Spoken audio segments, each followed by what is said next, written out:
ഇന്ന് ദേശീയ അധ്യാപക ദിനം. അറിവിന്റെ ലോകത്തേക്ക് ആദ്യാക്ഷരങ്ങൾ കനിഞ്ഞു നൽകി പുതുതലമുറയെ വഴി നടത്തുന്നവരുടെ ദിനം.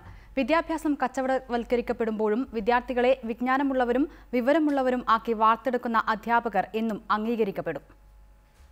വിദ്യാധനം സർവധനാൽ പ്രധാനം. വിദ്യയേക്കാൾ പ്രധാനം ധനമെന്ന ഈ കാലത്ത് വിദ്യാഭ്യാസം ആഭാസമാകുന്നു. ഇങ്ങനെ ആരോപണങ്ങൾ ഉയരുമ്പോഴും ഉയരങ്ങൾ താണ്ടുന്ന അധ്യാപകരെ നമ്മൾ തിരിച്ചറിയണം. കണ്ണൂർ മട്ടന്നൂരിലെ കാനാട് LP സ്കൂൾ അധ്യാപകൻ രാജേഷിനെ ഒരു ജനസമൂഹം തിരിച്ചറിഞ്ഞതും അങ്ങനെയാണ്. 2011 ഇന്നോവേറ്റീവ് പുരസ്കാരം, 2013 മികച്ച അധ്യാപകനുള്ള സംസ്ഥാന അവാർഡ്, 2014 ദേശീയ അവാർഡ്, പിന്നെ PTA പുരസ്കാരവും. അവാർഡ് തുക സ്വരൂപിച്ച് കിളിക്കൂട് എന്ന പേരിൽ ഒരു ലൈബ്രറിയും കുട്ടികൾക്ക് ആഹാരം കഴിക്കാൻ ഊട്ടുപുരയും രാജേഷ് മാഷ് സ്കൂളിൽ ആരംഭിച്ചു. തരിശായി കിടന്ന ഈ പരിസരത്തെ പച്ചപ്പുള്ളതാക്കി. പിന്നാലെ പഴം പച്ചക്കറി തോട്ടവും ഒരുക്കി. സഹപ്രവർത്തകരുടെയും കുട്ടികളുടെയും പിൻബലത്തോടെ തുടരുന്ന പ്രവർത്തനം. അധ്യാപനം സംബന്ധിച്ച് എല്ലാ ദിവസവും മികച്ച ദിവസങ്ങളായിരിക്കണം. അതിന് തീർച്ചയായും വിദ്യാലയ അന്തരീക്ഷം, സഹപ്രവർത്തകരുടെ കൂട്ടായ്മ, അതൊക്കെ വലിയ ഘടകം തന്നെയാണ്. കുട്ടികൾക്കും ഉണർവാണ് ഈ അധ്യാപകന്റെ സാമീപ്യം.